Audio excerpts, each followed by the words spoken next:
Hello, Assalamu alaikum, dear aspirants. Welcome you again back with a new video. आज हम general जो banking related question है हम इसको पार्ट वन में जो पार्ट वन का जो सब पार्ट है सी हम उसको डिस्कस करेंगे। मैंने पार्ट ए पार्ट बी वो ऑलरेडी मैंने यूट्यूब पे डाल दिया है। अब ये यूट्यूब पे अभी मैं पार्ट सी जो है ना वो रिकॉर्ड कर रहा हूँ। ठीक है, तो अभी हम पार्ट सी को जो है ना इस वीडियो में हम डिस्कस करेंगे। ये इसका पार्ट वन का सब पार्ट है, ठीक है। और इसमें हम इसको डिस्कस करेंगे बैंक बैलेंस शीट और इनकम स्टेटमेंट को जो है वो हम डिटेल के साथ डिस्कस करेंगे। और ये बहुत ही ज़्यादा इम्पॉर्टेंट क्वेश्चन है। अक्सर जो है ना इंटरव्यूज़ में इससे रिलेटेड जो है ना वो क्वेश्चंस किए जाते हैं, तो ये बहुत ज़्यादा इम्पॉर्टेंस है और वेटेज रखता है। अच्छा डियर एस्पायरेंट्स, मैं जो वीडियोस यूट्यूब पे अपलोड करता हूँ तो वो अनएडिटेड होते हैं। तो आप वीडियो को देखने से पहले आप जो है ना वो डिस्क्रिप्शन में ज़रूर जाइएगा। तो वहाँ पर जो भी गलती इनएडवर्टी या गैर इरादी तौर पर जो है ना वो मुझसे हो गई होगी तो मैंने उसको वहाँ पर करेक्शन की होगी डिस्क्रिप्शन में जाके, ठीक है। अगर नहीं है तो डेट इज़ ओके, लेकिन अगर है तो वहाँ पर मैंने करेक्शन की होगी वीडियो की डिस्क्रिप्शन में, क्योंकि जो वीडियोज़ मैं रिकॉर्ड करता हूँ ये अनएडिटेड होते हैं, ठीक है। तो इसका ख्याल रखिएगा। अच्छा, पिछली वीडियो में मैंने कुछ चीज़ें मुझसे रह गई थी, तो आज जो है ना मैं इसको वीडियो में मैं डिस्कस करूँगा पहले उनको, फिर हम बैलेंस शीट की तरफ जाएंगे, ठीक है। तो वो जो चीज़ें रह गई थी वो मैंने बताना भूल गया हूँ, तो अभी मैं इस वीडियो में इसको कवर करूँगा, ठीक है। तो इसमें हमने करंट अकाउंट को डिस्कस किया था पिछली वीडियो में। फिक्स जो टाइम डिपॉजिट अकाउंट को हमने या फिक्स डिपॉजिट अकाउंट को हम डिस्कस किया था। सेविंग अकाउंट को हमने डिस्कस किया था। जो रिकरिंग अकाउंट को हमने डिस्कस किया था, ठीक है। अभी इसमें हमको मज़ीद दो है ना इस अकाउंट को डिस्कस करेंगे। ये पाकिस्तान में जो है ना कमर्शियल बैंक्स के पास है ना ये इनको प्रोवाइड करते हैं फैसिलिटी, ठीक है। तो फॉरेन करंट अकाउंट क्या होता है? This account is open in foreign currency in addition to Pakistan rupees deposit, ठीक है। और current account dominated in 4 foreign currency, ठीक है। डॉलर हो गया, पाउंड हो गया, जापानीज हो गया, यान हो गया और यूरो, ठीक है। तो जो अकाउंट में फॉरेन करेंसी अकाउंट होती है उनको 4 करेंसीज़ में बेसिकली डोमिनेट किया जाता है। इसके इन एडिशन टू पाकिस्तानी रुपी में भी जो है ना वो आप उसमें पैसे रख सकते हैं in the form of Pakistani जो रुपी है, पाकिस्तानी करेंसी। इसके अलावा ये स्पेसिफिकली डिज़ाइन है जो फॉरेन करेंसीज़ है वो जो है ना उसके लिए जो है ना आप उसको खोल सकते हैं, वो उस अकाउंट में जो है ना वो आप रख सकते हैं। तो कहते हैं फॉरेन करेंसी अकाउंट हो गया, ठीक हो गया। फिर हम आ जाते हैं बेसिक बैंकिंग अकाउंट। ये कमर्शियल बैंक्स जो है ना वो अकाउंट जो है ना इनके पास होते हैं, फैसिलिटी आपको प्रोवाइड करते हैं basic banking facility, basic banking account की फैसिलिटी कमर्शियल बैंक्स। तो क्या होता है, commercial banks maintain this type of account in order to broader the access of financial services to under privilege, ठीक है। ताकि जो लो इनकम ग्रुप्स है, सोशल ग्रुप्स, उनको एक एक्सेस प्रोवाइड करने के लिए, ठीक है ना, ये अकाउंट को मेंटेन करते हैं। और and to facilitate and provide basic banking facility, basic banking facility को उनको प्रोवाइड करने की, ठीक है। लो इनकम जो पीपल है पाकिस्तान में उनको ये फैसिलिटी प्रोवाइड करने के लिए ये बेसिक बैंकिंग अकाउंट की फैसिलिटी जो है ना वो कमर्शियल बैंक जो है ना वो देता है। In Pakistan all commercial bank offer banking basic banking account facility, ठीक हो गया। अच्छा, इसमें क्या होता है, इसमें कोई इंटरेस्ट पेमेंट नहीं की जाती। आप जो इसमें पैसे रखते हैं लाइक करंट अकाउंट की तरह, ठीक है ना, कोई इंटरेस्ट इसमें नहीं होती। जबकि सेविंग अकाउंट में आपको इंटरेस्ट पेमेंट होती है और फिक्स डिपॉजिट में जो है ना आपको इंटरेस्ट पे करता है बैंक, ठीक है। अच्छा, इसमें जो होती है रिस्ट्रिक्शन होती है ना, रिस्ट्रिक्शन आप जिसमें पैसा रखते हैं इसमें जो है ना आप रिस्ट्रिक्शन ये होती है कि क्या करते हैं कि आप जो है ना वो जो है ना वो डिपॉजिट पर मंथ आप उसमें निकाल सकते हैं, ठीक है। फिर इसमें रिस्ट्रिक्शन विड्रावल पे भी हो जाओ, पैसे निकालते हैं तो टू पर मंथ जो है ना विड्रावल आप कर सकते हैं पर मंथ, ठीक है। तो ये जो है ना इस अकाउंट्स के बारे में हो गया। अब हम बैलेंस शीट की तरफ जो है ना वो जाएंगे। अच्छा, हम बैंक की बैलेंस शीट से स्टार्ट करेंगे।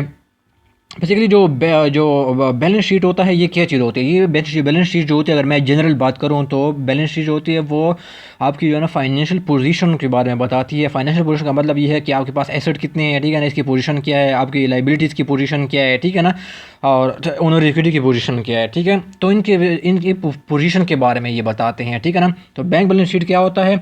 अब bank balance sheet is different from that of A typical company, ठीक है ना। एक जो कंपनी होती है, बैंकिंग भी एक कंपनी होती है, लेकिन यहाँ से मतलब ये है ऑफ ए टिपिकल कंपनी से मतलब ये कोई मैन्युफैक्चरिंग कंपनी होती है अदर देन जो है ना बैंकिंग कंपनी, ठीक है। तो इसलिए इसे बैंकिंग कंपनी की जो बैलेंस शीट होती है वो इस तरह डिफरेंट होती है, ठीक है। क्योंकि इसमें आप जो है ना इस बैंक की बैलेंस शीट में आप ना तो इन्वेंट्री पाएंगे, ठीक है ना, यहाँ पर इन्वेंट्री नहीं होती। वो मैन्युफैक्चरिंग जो कंपनी होती है उसमें जो है ना वहाँ पर इन्वेंट्री आप देखेंगे, ठीक है ना, जो मैन्युफैक्चरिंग करती है। अकाउंट रिसीवेबल यहाँ पर नहीं होती, ठीक है ना, वहाँ पर जो कंपनी होती है वो जो नॉन बैंकिंग कंपनी होती है, ठीक है, मैन्युफैक्चरिंग कंपनी जो होती है वहाँ पर जो है ना आपको अकाउंट रिसीवेबल भी मिलेगा, क्योंकि जो है ना कंपनी जो है ना वो उधार पे जो है ना वो पैसे वो गुड्स बेचती हैं, ठीक है। और अकाउंट पेबल भी आपको बैंक की बैलेंस शीट में आपको नहीं मिलेगा, बल्कि मैन्युफैक्चरिंग कंपनी जो है ना उनकी जो है ना उन पर बैलेंस शीट में ये आपको ये चीज़ें जो है ना आपको मिलेगी ये चीज़ें। अच्छा, इनको बेसिकली कहा जाता है लाइन आइटम्स है, ठीक है ना। ये बैलेंस शीट में जो है ना इन्वेंट्री हो गया, अकाउंट रिसीवेबल होगा, अकाउंट पेबल हो गया, और भी ऐसे चीज़ें और भी चीज़ें इसमें आती है ना।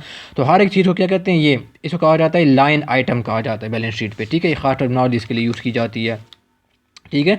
तो बैंक बैलेंस शीट को इसलिए डिफरेंट है क्योंकि इसमें ये चीज़ें नहीं पाई जाती। इन्वेंट्री हो गया, अकाउंट रिसीवेबल हो गया और अकाउंट पेएबल हो गया, ठीक है। ये चीज़ें मैन्युफैक्चरिंग कंपनी जो है ना कंसर्न है, इसमें जो है ना इसकी बैलेंस शीट भी ये चीज़ें पाई जाती है, जबकि ये बैंकिंग जो बैंकिंग का बैलेंस शीट है, बैंक का बैलेंस शीट, इसमें ये चीज़ें नहीं पाई जाती, ठीक है। तो बैंक बैलेंस शीट में बैलेंस शीट में क्या चीज़ें होती है, एसेट होती है, लाइबिलिटीज़ होती है और ओनर्स इक्विटी होती है, ठीक है। अब मैं ये बताऊँगा कि बैंक से लाइबिलिटी से क्या मतलब है और बैंक का जो एसेट होता है इससे क्या मतलब है। पहले मैं इसको टर्मिनोलॉजी को मैं आपको एक्सप्लेन करूँगा। The money liability of a bank, the money a bank receives as deposits from individuals or companies becomes is liability। यानी जो बैंक जो है ना इंडिविजुअल से या कोई कंपनी भी है ना, कंपनीज जो है ना वो बैंक में जो है ना वो फिक्स डिपॉजिट में कब पैसे रखवाती है या सेविंग डिपॉजिट में जो है ना वो पैसे रखवाती है, ठीक है ना। कंपनीज के पास जो सरप्लस अमाउंट होती है, जिस तरह इंडिविजुअल भी रखते हैं। तो बैंक जो भी डिपॉजिट लेते हैं ना, डिपॉजिट जो कस्टमर जो है ना बैंक के पास जो है ना रखवाते हैं, वो क्या होती है, बैंक का लाइबिलिटी होती है, क्योंकि बैंक ने वो जो अमाउंट होती है वो फ्यूचर में क्या होते हैं उनको रिटर्न करना होता है, ठीक है। तो बैंक के पास जितना पैसे पड़ा होता है ना जो in the form of deposits था, ठीक है, वो सारा क्या होता है बैंक की लाइबिलिटी होती है, और विच बैंक हैज़ टू पे इन द फ्यूचर, ठीक है ना। The bank has to pay back the amount some time in the future, ठीक है। इसका मतलब ये क्या है, ये बैंक की लाइबिलिटी है, ठीक है। इनके पास डिपॉजिट का पैसा पड़ा होता है। फिर एसेट्स से क्या मतलब है, मतलब ये है the loan advanced is asset for the bank, ठीक है ना। The loan advanced is asset for the bank because the amount is receivable in future, ठीक है। अब बैंक क्या करता है, सेवर जो होते हैं, जो लोग पैसा को इन्वेस्ट करना चाहते हैं, जो लोग जो है ना पैसे पे इंटरेस्ट कमाना चाहते हैं, वो पैसा बैंक के पास रखवाते हैं। बैंक क्या करते हैं उनको आगे देते हैं, उनको आगे लोन पे देते हैं, क्योंकि बैंक ने जो है ना वो इंटरेस्ट कमाना होता है ना, उसने भी जो है ना वो प्रॉफिट कमाना होता है ना। तो लोग जो पैसा बैंक के पास रखते हैं, बैंक उनको अपने पास नहीं रखते, बल्कि उनको आगे जो है ना वो लोन पे दे देते हैं, ठीक है। तो जो लोन पे दिया हुआ जो पैसा होता है ना बैंक का, वो क्या होता है, बैंक का एसेट होता है, ठीक है ना। और फ्यूचर में जो है ना इसने इसको रिसीव करना होता है, ठीक है। द लोन एडवांस्ड जो उसने लोन दिया होता है बैंक ने, is asset for the bank, ठीक है, because the amount is receivable in future, क्योंकि जो इसने रिसीव में जो है ना फ्यूचर में इसको रिसीव करनी है, ठीक है। सेवर का पैसा बैंक उठाते हैं, फिर आगे जो है ना वो बारोवर को देते हैं, ठीक है। ये जो बारोवर का पैसा होता है, वो जो बैंक जो बारोवर को पैसा देते हैं, जिसको पैसे की ज़रूरत है, वो क्या होता है, बैंक का एसेट होता है, ठीक है। बैंक ने उसको फ्यूचर में रिकॉर्ड करना हो, ठीक है। फिर बैंक की बैलेंस शीट में क्या आ जाती है, एसेट, लाइबिलिटी और फिर ओनर इक्विटी आ जाता है, ठीक है।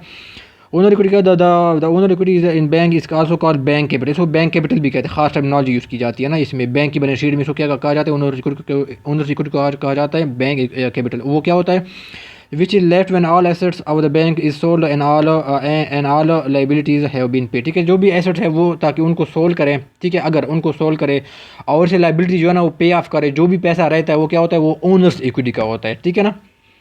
वो उसको कहलाता है बैंक कैपिटल कहलाता है। फिर इसमें the relationship of the asset, liabilities and owners equity is shown by the following equation. इसमें इस इक्वेशन में जो ना उनको शो किया, जैसे हमने अकाउंटिंग इक्वेशन पढ़ी थी, ठीक है ना, asset equal liability plus owner equity, ठीक है। तो यहाँ पर जो बैंक का बैलेंस शीट है वो इस तरह, इस इक्वेशन में जो है ना अकाउंटिंग इक्वेशन इस तरह रिप्रेजेंट करते हैं। बैंक एसेट हो गया equal to bank liability plus bank's capital हो गया, ठीक है। अच्छा, हम एसेट में आ जाते हैं कि इसमें क्या क्या चीज़ें आ जाती है, ठीक है। बैंक के एसेट में क्या क्या चीज़ें आती है। अच्छा, इसमें हर जो चीज़ है, इसमें ये कैश है, फिर ये मार्केटेबल सिक्योरिटी है, फिर ये लोन्स है, ठीक है ना, ये डेफर्ड टैक्स पेमेंट है, ये फिक्स एसेट, इसको इस हर एक को कहा जाता है लाइन आइटम, इसको कहते हैं, ठीक है। ऐसे मैंने पहले आपको बताया कि इसको क्या कहा जाता है, उसको लाइन आइटम कहा जाता है। इसका खास टर्मिनोलॉजी इसमें यूज़ होती है, ठीक है। तो कैश क्या होता है, It run only to 2% because banks keep most of the money loans or investment which are called earning asset, ठीक है ना। तो बैंक क्या होता है, इसको मोस्टली जो है ना सिर्फ टू ओनली 2% जो है ना वो कैश की फॉर्म में जो है ना वो रखते हैं। बिकॉज बैंक क्या करता है, जो पैसा होता है वो क्या करता है, वो लोन पे देता है। उनके पास जो पैसा होता है वो अपने पास तो नहीं रखते ना, बैंक ने क्या करना है वो पैसा आगे देना होता है, ठीक है। लेकिन बैंक क्या करते हैं, ओनली 2% जो है ना वो अपने पास रखते हैं। वो किस लिए रखते हैं, क्योंकि उनकी जो है ना वो रिक्वायरमेंट हो। जैसे मैंने आगे पहले बताया था कि बैंक रिजर्व में, पिछली वीडियो में मैंने बताया था कि बैंक रिजर्व जो है ना वो अपने पास रखती है, एक CRR की फॉर्म में और SLR की फॉर्म में, ठीक है ना। तो ये जो टोटल बैंक का जो एसेट होता है ना, इसमें कैश कितना होता है, ओनली 2% होता है। टोटल एसेट की बात कर रहा हूँ मैं, बैंक के पास जो टोटल एसेट होता है इसमें जो कैश होता है वो इतनी जो है ना 2% होता है। इतना इसकी अमाउंट इतनी थोड़ी होती है बैंक की टोटल एसेट में, ठीक है। तो जो 2% क्या होता है इसमें से, ठीक है, वो इन दी फार्म ऑफ CRR होते हैं और SLR होते हैं, ठीक है ना। तो जैसे मैंने इसको पिछले वीडियो में जो है ना वो एक्सप्लेन किया है, ठीक है ना। आप वहाँ पर पिछला वीडियो देखिए तो आपको ये सारा कॉन्सेप्ट मैंने वहाँ पर बताया, ठीक है। तो इनकी फार्म में जो कैश होता है वो CRR और SLR की फार्म में जो है ना वो रखते हैं, ताकि अपने जो है ना नीड को फुलफिल किया जा सके, ठीक है, ठीक है। और जो बैंक ने जो लोन दिया होता है ना आगे, उसको क्या कहते हैं, अर्निंग एसेट कहते हैं, क्योंकि बैंक जो है ना उस पर जो है ना वो अर्निंग जो एसेट इंटरेस्ट कमाता है, ठीक है ना। और ये जो अमाउंट होते हैं इसके बैंक में जो है ना कोई जो है ना उस पर इंटरेस्ट नहीं कमाता, ठीक है ना। ये अपने पास कुछ रखे होते हैं, एक जो है ना वो स्टेट बैंक के पास रखे होते हैं, ठीक है। तो इससे बैंक जो है ना कोई इंटरेस्ट नहीं कमाता। जबकि जो लोन पर पैसा दिया होता है ना बैंक ने आगे एडवांस किया होता है, उसको कहते हैं अर्निंग एसेट कहते हैं, क्योंकि उस पर बैंक ने इंटरेस्ट कमाना होता है, ठीक है। फिर इसमें दूसरा लाइन आइटम आ जाता है मार्केटेबल सिक्योरिटी और शॉर्ट टर्म इन्वेस्टमेंट। अच्छा, इसमें आ जाते हैं क्या होता है, इसमें T-बिल्स आ जाते हैं, कमर्शियल बैंक, इसको कहते हैं शॉर्ट टर्म जो है ना वो डेट इंस्ट्रूमेंट कहा जाता है, ठीक है। इसमें क्या होता है, बैंक जो इन्वेस्टमेंट करता है, बॉन्ड्स खरीदता है, शॉर्ट टर्म बॉन्ड्स की मैं बात कर रहा हूँ, ठीक है, शॉर्ट टर्म बॉन्ड्स की बात कर रहा हूँ। फिर जो है ना वो शेयर्स खरीदता है, कंपनीज के शेयर्स खरीदते हैं, वहाँ पर इन्वेस्टमेंट करता है। तो क्या होती है, ये क्या होती है, ये मार्केटेबल जो है ना वो सिक्योरिटी में जो है ना वो ये चीज़ें आ जाती है, और उसको कहा जाता है ये शॉर्ट टर्म जो है ना वो इन्वेस्टमेंट है, ठीक है। अच्छा, मैं इसी में चीज़ बता दूँ कि जो कैश है और मार्केटेबल सिक्योरिटीज़ है, और मार्केटेबल सिक्योरिटीज़ को कहते हैं फाइनेंशियल एसेट कहते हैं, इसको खास टर्मिनोलॉजी में यूज़ किया जाता है। इसको कहते हैं फाइनेंशियल एसेट्स कहते हैं, क्योंकि क्यों फाइनेंशियल एसेट कहते हैं, क्योंकि इसको ईजिली जो है ना वो कैश में कन्वर्ट किया जाता है, ठीक है। कैश ऑलरेडी कैश फॉर्म में होता है, और बाकी जो मार्केटेबल सिक्योरिटी है इसको जो है ना ईजिली जो है ना आपको उसको बेच के जो है ना पैसा रिकवर कर सकता है बैंक, ठीक हो गया। और अकाउंट रिसीवेबल भी इसमें आते हैं फाइनेंशियल एसेट। लेकिन चूँकि हम बैंक की बात कर रहे हैं ना, तो यहाँ पर अकाउंट रिसीवेबल हम यहाँ पर डिस्कस नहीं करेंगे, ये मैन्युफैक्चरिंग कंसर्न में ही आएगा, ठीक है ना। बैंक की बात करते हैं, बैंक में जो है ना ये कैश और एक मार्केटेबल सिक्योरिटी, जो क्या क्या होगा, बैंक का फाइनेंशियल एसेट्स होगा, ठीक है। फिर क्या हो जाता है, it usually makeup 70% of total bank asset, ठीक है ना। ये टोटल बैंक जो एसेट होता है उसका 70% हो ये इसका इस पर मुश्तमिल होता है, ठीक है। लोन्स होते हैं, ठीक है, हाँ, फिर लोन्स, ठीक है, लोन्स। फिर लोन में क्या आता है, एक बिज़नेस जो है ना लोन्स बैंक जो है ना वो आगे देते हैं, ठीक है। वो बैंक का क्या होता है, एसेट होता है, इसको कहते हैं कमर्शियल लोन्स कहते हैं, ठीक है। जो बैंक आगे जो है ना वो बिज़नेस की रिक्वायरमेंट को फुल करने के लिए उनको देते हैं। फिर कुछ कंज्यूमर लोन देते हैं, ठीक है, कस्टमर को अपने देते हैं, ठीक है, कंज्यूमर लोन, ठीक हो गया। और फिर कुछ कुछ और इंटर बैंक लोन होते हैं, बैंक जो है ना अपने जो दूसरे बैंक जो है ना वो कमर्शियल बैंक, ठीक है, उनको भी लोन देते हैं, ठीक है ना। ये शॉर्ट टर्म लोन्स होते हैं, ठीक है। तो वो इसमें क्या आ जाती है, वो इसमें आ जाती है। तो इसमें लोन में ये चीज़ें जो है ना कमर्शियल बैंक लोन आ जाती है, business loan, sorry, business loan, consumer loan आ जाती है। कंज्यूमर लोन में ये होता है कि मार्गेज लोन आ जाती है, ठीक है। मार्गेज लोन ये होती है कि कोई कंज्यूमर जो है ना वो कोई चीज़ ख़रीदना चाहता है ना, कोई जो है ना वो घर ख़रीदना चाहता है ना, तो बैंक क्या करते हैं, उनको पैसे देता है, और उसके बदले में जो है ना कोई जो है ना एज ए सिक्योरिटी जो है ना फिक्स लैंड हो गया, कोई और चीज़ उनको जो है ना एज ए प्लेज जो है ना उनको एज ए सिक्योरिटी के तौर पर क्या करते हैं वो रखवाते हैं, ठीक है। इस तरह किसी ने कार लोन लेनी है, ठीक है ना, कार लेने हैं, तो क्या करते हैं बैंक को जो है ना वो उनको जो क्या करते हैं पैसे जो है ना वो दे देते हैं, ठीक है ना। बैंक लोन, कार लोन हो गया, ठीक है। तो वो सारे वो इसमें आ जाती है, कंज्यूमर लोन में आ जाती है, इंटर बैंक लोन हो गया, ठीक हो गया। अच्छा, जो कंज्यूमर लोन में मैंने डिस्कस किया है कि कार लोन की बात कर रहे हैं, एक तो मैंने मार्गेज लोन डिस्कस किया, बाकी जो है ना दूसरा मैंने कार लोन डिस्कस किया। इसमें ये होता है, कार लोन में ये होता है कि बैंक जो है ना आपको जो है ना वो आपको गाड़ी की ज़रूरत है, बैंक आपको गाड़ी जो है ना परचेज़ करके दे देते हैं, और फिर क्या करते हैं, फिर आप उनको बैंक को जो है ना हर महीने या इंस्टॉलमेंट में जो है ना उनको जो है ना किस्तें जो है ना वो अदा करते हैं, ठीक हो गया ना। तो वो क्या होती है, वो कार जो है ना वो लोन होती है, ठीक है। बैंक आपको कार परचेज़ करके देते हैं, पर आप जो है ना उसको मंथली या जो भी इंस्टॉलमेंट में जो है ना वो जो एग्रीमेंट के मुताबिक जो उनको आप उनको पेमेंट करते हैं, ठीक है। तो ये जो है ना कंज्यूमर, तो बैंक का ये आपको लोन ही देते हैं ना। तो वो क्या होता है, वो बैंक लोन होते हैं, वो किस कैटेगरी में आते हैं, वो कंज्यूमर लोन की कैटेगरी में आते हैं, ठीक हो गया। फिर हम आ जाते हैं डिफर्ड टैक्स एसेट हो गया, ठीक है। It comes into existence when business हो गया या बैंक, व्हेन अ बैंक और pay taxes are paid tax in advance. जब जो कोई बैंक होता है, ठीक है, फाइनेंशियल इंस्टीट्यूशन होते हैं, जो वो जो टैक्स अथॉरिटीज़ को जो है ना वो टैक्स जो है ना वो इन एडवांस पे कर देते हैं ना, पे करता है। तो वो क्या करते हैं, इसकी वजह से जो है ना वो डिफर्ड टैक्स जो है ना वो asset it comes into existence, ठीक हो गया। बैंक इन एडवांस जो है ना वो अपनी टैक्स पेमेंट कर देता है टैक्स अथॉरिटी को। तो वो क्या होता है, बैंक का एसेट ही होता है ना, क्योंकि बैंक ने उसको अभी यूटिलाइज तो नहीं किया ना, ठीक है। वो बैंक का एसेट होता है, आप एडवांस में जो है ना आपको पैसे देते हैं टैक्स अथॉरिटी को, ठीक हो गया। फिर फिक्स एसेट आ जाते हैं, फिर लैंड बिल्डिंग हो गया, बैंक उसको खर्च परचेज़ करते हैं, ठीक है ना। अच्छा, अभी इसमें अक्सर क्वेश्चन आ जाता है कि ये आ जाता है कि पहले 3 जो लार्जेस्ट एसेट्स है बैंक के वो कोई बताओ, ठीक है। 3 लार्जेस्ट एसेट को बैंक के कौन से हैं। अच्छा, तो इसमें सबसे पहले जो लार्जेस्ट 3 किस्म की जो है ना एसेट बैंक की बैलेंस शीट में आते हैं, उसमें आते हैं, इसमें जो है ना वो लोन्स आते हैं, ठीक है ना, क्योंकि ये 70% जो है ना वो एक बनाता है। तो ये सबसे बैंक का क्या होता है, लार्जेस्ट एसेट होता है, जो है लोगों को जो है ना वो कर्ज पे जो है ना वो पैसे दिए होते हैं, ठीक है, जिसको बैंक ने फ्यूचर में रिसीव करना होता है विद इंटरेस्ट, ठीक है।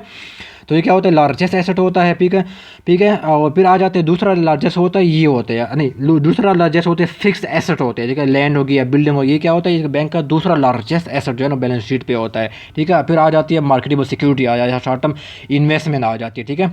तो ये जो 3 मैंने बताया, ये बैंक की बैलेंस शीट पे 3 लार्जेस्ट किस्म की जो है ना वो एसेट्स होते हैं। बाकी भी तो होते हैं, लेकिन ये ओनली 2% होता है, ठीक है। टोटल बैंक एसेट का ओनली कैश क्या होता है, 2% होता है, तो लेस होता है तीसरा, ठीक है। बाकी ये भी जो है ना वो इतना कम होता है, लेकिन ये जो 3 मैंने बताया ये लार्जेस्ट जो है ना बैंक के बैलेंस शीट पे एसेट्स होते हैं, ठीक हो गया। फिर हम लाइबिलिटीज़ की तरफ आ जाते हैं। हम फिर लाइबिलिटीज़ की तरफ आ जाते हैं, ठीक है ना। लाइबिलिटी में क्या आ जाती है, डिपॉजिट आ जाते हैं। अच्छा, डिपॉजिट वो पैसा होता है जो आप जो है ना बैंक के पास रखवाते हैं, ठीक है ना। मिसाल के तौर पर आपके पास जो है ना 50 लाख रुपए है, ठीक है ना, आप बैंक के पास गए, ठीक है ना, बैंक में फिक्स डिपॉजिट में जो है ना आपने रखवाई है, ठीक है ना। तो जो आपका रखवाया हुआ पैसा होता है वो क्या होता है, बैंक क्या होती है, वो लाइबिलिटीज़ होती है, ठीक है ना। बैंक क्या होती है, वो लाइबिलिटी होती है, बैंक ने जो है ना वो आपको जो है ना वो वापस करना होता है फ्यूचर में, ठीक है। और क्या है ना वो लार्जेस्ट जो है ना इसका लाइबिलिटी होती है, ठीक है, इसकी 2% तकरीबन एस्टिमेटेड बनती है, ठीक है। फिर बोरिंग्स क्या करते हैं, बैंक जो है ना वो स्टेट बैंक से भी बोरिंग करती है, शॉर्ट टर्म बोरिंग, ठीक है। और ये अदर बैंक से भी क्या करती है, बोरिंग करती है, इसको कहते हैं इंटर बैंक बोरिंग करना, ठीक है। कमर्शियल बैंक्स हो गए, इनसे जो है ना बैंक जो है ना वो बोरिंग करते हैं, ठीक है ना। तो वो इसमें आ जाते हैं, ठीक है। इसका पर टोटल परसेंट क्या होती है, 27% बन जाती है। और जो बोरिंग करती है बैंक ने फिर क्या करते हैं, उनको पे करना होता है ना, तो ये बैंक क्या होती है, लाइबिलिटी होती है, ठीक है। इसको कहते हैं इंटर बैंक बोरिंग, जो अपने दूसरे बैंक से जो है ना वो एक बैंक दूसरे बैंक से जो है ना वो कर लेते हैं, ठीक है। और एसवीपी से लिया जाता है, लेकिन ये जो अमाउंट होती है वो ज़्यादा होती है, ये अक्सर जो बाकी जो बैंक से इनसे ज़्यादा जो है ना वो कर लिया जाता है। जो बैंक जो है ना एक दूसरे जो कर्ज जो है ना वो ज़्यादा लेते हैं, ठीक है। तो वो इस कैटेगरी में आ जाती है। फिर बिल पेएबल आ जाते हैं लाइबिलिटी में, ठीक है ना। बिल पेएबल क्या होता है, इलेक्ट्रिसिटी का बिल जो है ना वो भरना होता है, उसने गैस का बिल जो है ना वो बैंक ने भरना होता है, तो क्या होता है इसकी लाइबिलिटी, उसको कहते हैं बिल्स पेएबल कहा जाता है, ठीक है ना।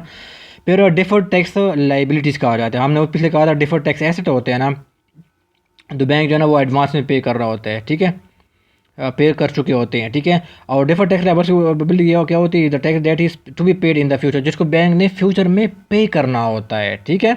जो डिफर्ड टैक्स एसेट था वो पे कर चुके हैं, ठीक है, एडवांस में बैंक पे कर चुके हैं, जबकि डिफर्ड टैक्स लायबिलिटी क्या है, उसमें पे करना होता है। मिसाल के तौर पर अगर बैंक जो है ना वो ईयरली बेस पे जो है ना वो अपना फाइनेंशियल स्टेटमेंट बनाती है, अपना जो अकाउंटिंग जो अपने जो बुक्स ऑफ अकाउंट है वो 31 दिसंबर 2020 को वो क्लोज कर देते हैं, ठीक है, उसने ट्रांजेक्शन को रिकॉर्ड कर दिया, ठीक है।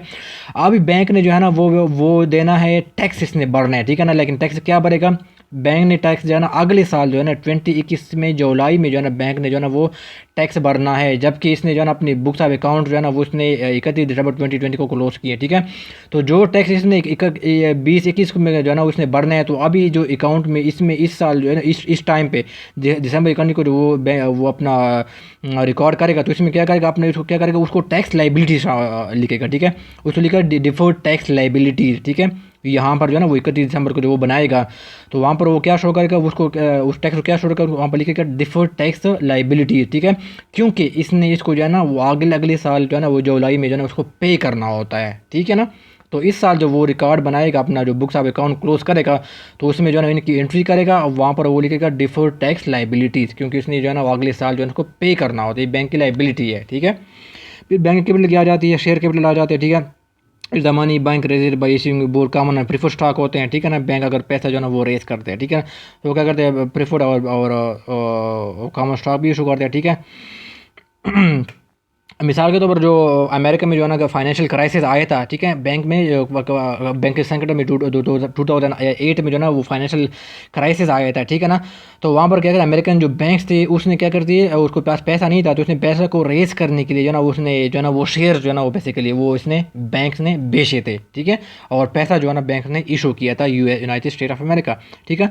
फिर इसमें बैंक कैपिटल में आ जाती है रिटेन अर्निंग आ जाती है। बेसिकली रिटेन अर्निंग क्या होता है, जो नेट इनकम होते हैं ना, नेट इनकम, इसको दो हिस्सों में डिवाइड किया जाता है। इसको एक रिटेन अर्निंग कहते हैं, रिटेन अर्निंग कहते हैं, ठीक है, और दूसरों को कहा जाता है डिविडेंड कहा जाता है, ठीक है ना। ये अमाउंट होती है वो अपने शेयर होल्डर को जो है ना वो पे कर देते हैं, डिविडेंड से कहा जाता है, ठीक है। शेयर होल्डर को जो अमाउंट जो है ना वो पे करना होता है, ठीक है, क्योंकि इसके जो है इसने शेयर्स खरीदे होते हैं, ठीक है। और रिटेन होती है, इसको क्या करते हैं, इसको उसको उसको अपने पास रखती है, ठीक है, बैंक या कोई कंपनी, ठीक है। और इसको जो है ना इसने आगे जो है ना वो इन्वेस्टमेंट करना होती है, इसने कोई एक्सपेंशन करनी होती है, ठीक है ना, और इसमें या इसको जो है ना वो फ्यूचर में जो है ना उनको कई जो है ना वो किसी तरह भी उसको यूज़ कर सकते हैं, ठीक है। तो उसको अपने पास जो है ना वो इनमें से जो है ना उनको बचा के जो है ना वो रखते हैं, ठीक है। और रिटेन अर्निंग जो है ना वो हो सकता है कोई कंपनी जो है ना उसको किसी जो है ना फिक्स डिपॉजिट में जो है ना वो रख दे, बैंक के पास जो है ना वो रख दे, ठीक है। तो बैंक भी इस तरह होता है कि नेट इनकम जो होती है इसमें से रिटेन अर्निंग जो है ना वो रखते हैं, क्योंकि इसने आगे अगर कोई एक्सपेंशन करनी होती है, बैंक ब्रांचेज जो है ना वो और खोलने होते हैं, ठीक है ना, तो वो इसके लिए ये पैसे को जो है ना वो यूज़ करते हैं, बैंक हो गया, ठीक हो गया। तो इसलिए ये होता है अमाउंट होता है रिटेन अर्निंग कहा जाता है, ठीक है। तो ये बैंक की बैलेंस शीट में ये चीज़ें आ जाती है, किस पोर्शन में, बैंक कैपिटल में पोर्शन में आ जाती है। अच्छा, जो बैंक की इनकम स्टेटमेंट होती है ना, जो इनकम स्टेटमेंट क्या होता है, आपका इनकम स्टेटमेंट बेसिकली एक फाइनेंशियल स्टेटमेंट होता है जो आपकी जो है ना फाइनेंशियल परफॉर्मेंस के बारे में आपको बताता है। फाइनेंशियल परफॉर्मेंस क्या है कि आप जो है ना वो लॉसेज में हैं या आपको जो है ना प्रॉफिट कर रहे हैं, ठीक है ना। तो हम इनकम स्टेटमेंट क्या हमें बताती है कि फाइनेंशियल परफॉर्मेंस के बारे में जो है ना आपको बताती है, ठीक है, कि आप लॉस में प्रॉफिट में, ठीक है। तो बैंक का स्टेटमेंट में जो है ना वो चीज़ें आ जाती है। रेवेन्यू को भी हम डिस्कस करते हैं, हम पहले इंटरेस्ट रेवेन्यू को डिस्कस करते हैं। It include the interest payment the banks received on loan it issue, ठीक है। बैंक जो मुख्तलिफ किस्म के लोन इशू की होती है, इसमें जो है ना वो इंटरेस्ट रिसीव करता है, वो क्या होता है, बैंक का क्या होता है, रेवेन्यू होता है, ठीक है। इंटर बैंक लोन दिए होते हैं, जैसे मैंने पहले डिस्कस किया है बैलेंस शीट में, कि बैंक क्या करती है, मुख्तलिफ किस्म के लोन देती है, ठीक है ना। इंटर बैंक से ना आप दूसरे बैंक्स को जो है ना वो लोन देते हैं, तो इस पर बैंक जो है ना इंटरेस्ट कमाता है, ठीक है। इसको गवर्नमेंट को भी लोन देते हैं, ठीक है। तो उससे भी जो है ना बैंक गवर्नमेंट क्या करते हैं, उनको लोन प्रोवाइड करते हैं, ठीक है।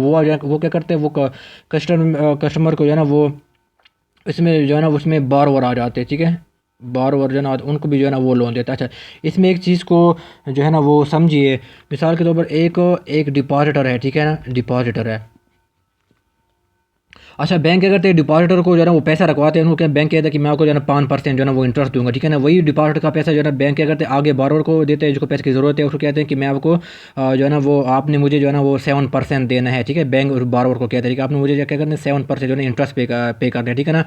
अभी क्या करेगा, जब बैंक जो है ना बोरोवर से मनी लेगा, ठीक है ना, तो इस 7% में से क्या करेगा, जो 5% जो जिसने इसके लिए उसको कमिट किया था, तो क्या करेगा, उस 7% 5% जो है ना 7 में से 5% उसको देगा, और बाकी जो 2% रहेगा वो क्या होगा, बैंक का क्या होगा, इंटरेस्ट रेवेन्यू होगा, ठीक हो गया, ठीक हो गया।